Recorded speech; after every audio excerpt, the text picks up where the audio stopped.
Welcome to the talk on nudging. This is also known as four-dimensional data assimilation. It's a method of nudging the model towards observations or analyses. There are three applications I will show here. One is dynamical initialization, where you nudge for a pre-forecast period. One is creating a four-dimensional meteorological data set, for example, for air quality modeling. And one is for boundary conditions, where you nudge an outer domain towards an analysis. When FDDA is activated, the model is run with extra nudging terms for horizontal winds, temperature, and water vapor. In analysis nudging, these terms nudge point by point to a 3D space and time interpolated analysis field. In OBS nudging, points near the observations are nudged based on the model error at the observation site. The nudging is a relaxation term with a user-defined time scale around an hour or more. And the nudging also works with nesting of restarts. The first application I'll mention is dynamical initialization. The model domains are nudged towards an analysis in a pre-forecast period. For example, 6 hours ahead of the forecast, towards the analysis both at 6 hours and then 0 hours, and the interpolation between these analyses. So this has a benefit of a smooth startup at the forecast start time. The clouds will be initialized already. The flow around topography will be balanced. And then you can proceed with the regular forecast with nudging turned off. Another application is four-dimensional meteorological analysis. If you want a long-term, high-resolution data set that still obeys the large-scale analyses over a long period, you can nudge the model towards those analyses, maybe every 6 hours, and then output the model every hour or whatever frequency you want, and it also may be on a higher resolution grid. So in this way you're using the model to interpolate between the analyses and also increase the resolution, both in time and space. So the result is a high resolution balanced state with mass continuity obeying winds that can be used to drive an offline air quality model. This may be run for maybe a month, for example.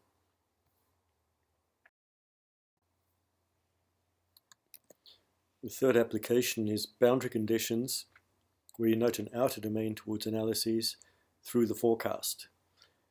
So this has a benefit of providing smoother boundary conditions to the domain of interest than if for example here, the 15-kilometer domain is run as the outer domain. So here we've added a 45-kilometer domain outside, which could be thought of as a very wide boundary zone. But it also has high time resolution because the model is being run here with its own time step, and then features coming into the 15-kilometer domain will also have better time resolution than if the 15-kilometer domain was the outer domain.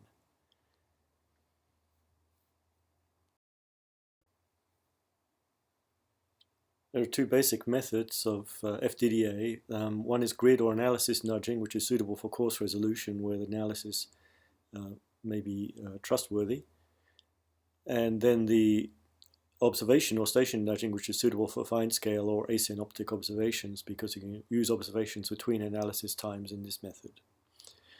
So the nudging can be applied, as I mentioned, to winds, temperature, and water vapor. Nudging terms are fake sources, so avoid FDDA use in dynamics or budget studies.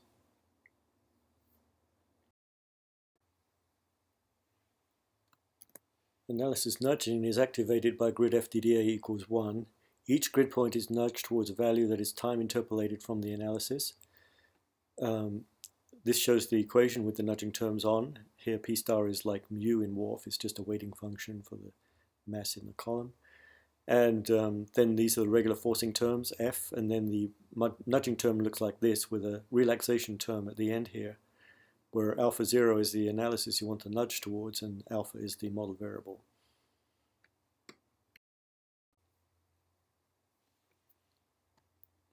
This shows the terms in the equation. G is the inverse time scale. W is a weighting function, which could be a vertical varying function between 1 and 0. And epsilon is a horizontal weight that we don't use. And then this is the relaxation term again.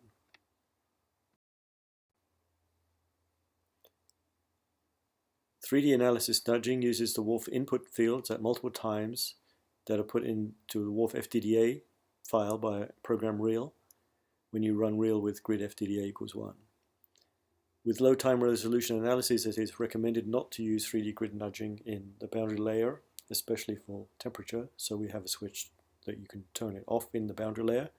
So when you're nudging towards a 3D analysis, you're mainly nudging the upper air. And then we also have surface 2D analysis nudging, which does nudge based on surface analyses that you may have at a higher time frequency and only nudges in the boundary layer. So analysis nudging has several name list options. You can choose a frequency of your nudging calculations, typically maybe 5 minutes. You don't have to compute the nudging weights every time step. The nudging timescale for each variable, that's the G, and those would be inverse seconds. Which variables not to nudge in the boundary layer, so there's basically a logical test there. The model level, alternatively the model level below which you don't want to turn nudging on. So instead of nudging only above the PBL, you nudge only above a certain model level. And also a ramping period over which nudging is turned off. So at the end of your nudging time, you might want to turn off nudging for the free forecast. So you can ramp it down over a period of 1 or 2 hours typically, and that will ramp down the nudging strength as the forecast begins. We also have surface analysis nudging. Here it's a 2D input file where you set both grid FDDA equals 1 and grid SFDDA equals 1. And then you need a WRF SFDDA file. And that's created by a pre-processing program called OBSGrid, which takes analyses at a higher frequency and can create surface analyses that are suitable for input to WRF in this WRF FDDA file. The weights can be chosen differently from the upper air analyses, so there's a GUV surface, etc. You have to set grid FDDA equals 1 on to activate this surface nudging as well. If you don't want upper air nudging, you just have to set those weights to 0. Since version 3.8, we also have a newer version called grid FDDA equals 2, which is the flux adjusted surface data simulation system provided by EPA. This special option also nudges the soil state, and it only works currently with the YSU PBL and NOAA LSM.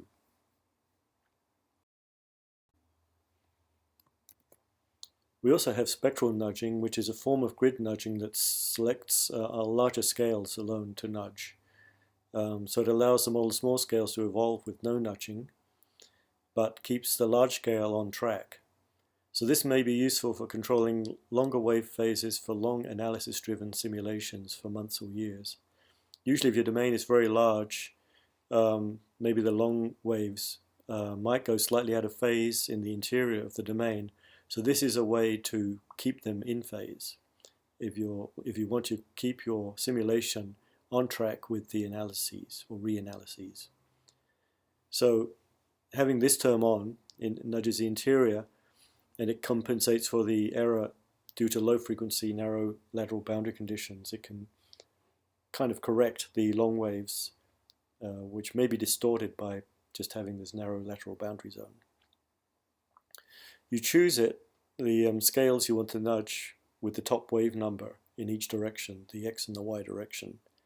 So for example, if you choose wave number 3, the wavelength is 1/3 of the domain size in that direction. So for a 3,000 kilometer domain, and number 3, your top wave number you're nudging is 1,000 kilometers, and you're not nudging anything shorter than that. So typically you choose it, as I mentioned, domain size divided by wave number is about 1,000, or some people may use 500, but those are the kinds of sizes you would like to nudge with spectral nudging. It nudges slightly different fields from the regular grid nudging. It's UV and theta again, but now geopotential instead of moisture, although moisture we do have as an option, but that was added recently. More often you don't need to nudge the large-scale moisture field. You only want to nudge the large-scale dynamics fields.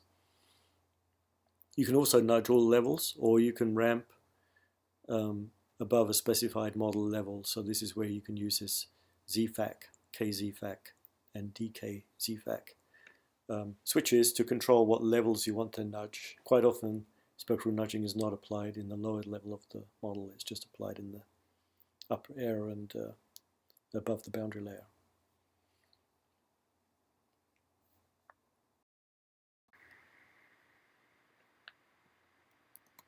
Obs nudging is if you want to control the model at perhaps high resolution, but you have your own observations you want to add that are additional to any analysis that was used to initialize the model. And so it allows you to add observations even while the model is running, and so the model would be treated like a moving analysis in that sense. Each grid point is nudged using a weighted average of the differences from the observations within a radius of influence and a time window. It looks like this formula here, which is the regular forcing terms plus this complex looking nudging term, but again it has a relaxation, but now it's a sum over errors at different observation sites. This is 1 to n number of observations influencing a particular grid point, and a weighted sum of those errors is what is causing the nudging term in the model.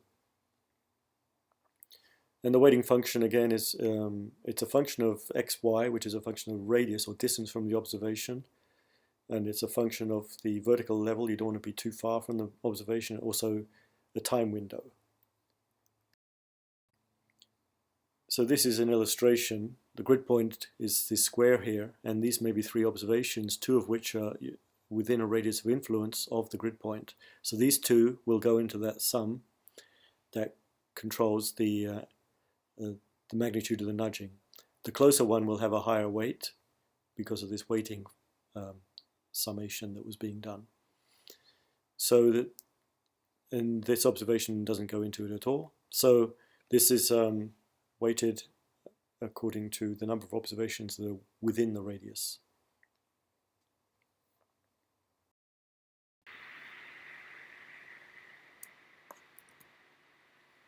This shows the form of the weighting terms. The distance weight is given by this, where r is a radius of influence that you can specify, and d is the distance of the observation of the grid point. And so this is like a Bell function if you plot it, but it weights closer points more strongly. Of course, beyond r, it goes to 0.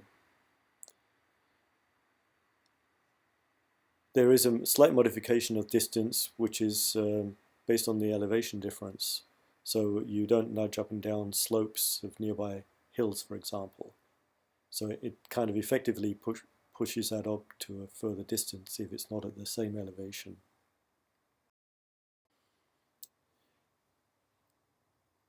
There's also a time window, which is given here. It's a full weighting within a time window, but then it ramps up and down using this function outside the time window over a period of the time window divided by 2. So it's it ramps up and then flat and then down again. So you're only nudging the observation close to the observation time. Again, that's something you can choose in your name list. The vertical weighting W sigma is usually a very small number. We don't want to nudge other than at the same level. So especially when you have soundings as part of your observations, you keep this small to make sure only one sounding level or the nearby sounding levels are influencing the correct point. The observation input file is a special text file called obsdomain1 with observations sorted in chronological order. This is something you often have to create yourself, although we do have programs, utility programs, to convert standard data from other common formats into this format. Each record in the observation is a UV, temperature, and moisture at a given model position and time. It doesn't matter if some are missing. For example, you might have a wind profiler, so you only have U and V values, and then you put missing values in for temperature and moisture. Since version 3.1, ObsGrid can create this file from standard observations that are in a format we call r. There are name list options that go with observation nudging. One is the frequency of the nudging calculations. You don't have to calculate all the nudging tendencies every time step. You can use this to control it in minutes. Also, the nudging timescale for each variable, how strongly you want to nudge each variable, you can control with the obscof wind, etc. Also, the horizontal and vertical radius of influence. The vertical one you would keep small, but the horizontal one you might want to change based on how dense your observations are and how much you want the nudging to overlap between the observation sites. There's also the time window, which again you may choose based on the frequency of your observations so that you don't have too many observations at the same place in the same time window. So if you have hourly observations, you may want to set your time window smaller than an hour, for example. And also the ramping period, we have that option as with the grid nudging, where you can turn the nudging off over a period of time after you've finished with the nudging and want to go into a free forecast.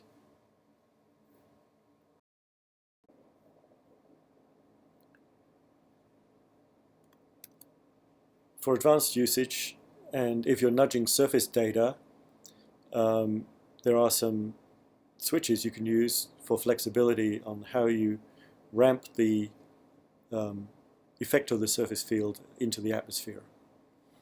And these switches are named obs nudge full and obs nudge ramp for each variable, and the number is a regime, like 1 is stable and 4 is unstable. And you can control these heights. First the full height and then the ramp height. And the full height can go from the PBL top, or it can go to some lower level that's below the PBL top. You can choose that as well. So the default values are fine if you don't want to change these nameless options, but they're there in case you're interested in changing the weighting of your surface observation with height. So this is a summary of the FDDA capability in WRF. Grid nudging is suitable for coarser grid sizes, where the analysis can be better than the model produced fields over a longer period of time, so it keeps the model on track with those analyses. If you have a very high resolution model, you may harm it by nudging towards a coarse analysis, so you do have to make sure your analysis is reasonably well matched to your model resolution before you nudge towards it. Spectral nudging is a way of just exerting a large-scale control, and so it allows the model at fine scales to do its own thing and only controls the long waves. So for long periods and large domains, it's a way of keeping the model on track with the long waves. OBS nudging can be used to assimilate asynoptic or high-frequency observations during your model run. That's often used at high resolution. If you have a lot of observations you would like to somehow improve your model simulation with. Grid and OBS nudging can be combined. You can run both together. Sometimes you might have grid nudging on an outer domain and OBS nudging in the nest. Note again that nudging is a fake source and sink of the variables, so when you're doing budgets you would not want to have nudging turned on. They're only there to control the model over long periods and in regions where you're not doing budgets.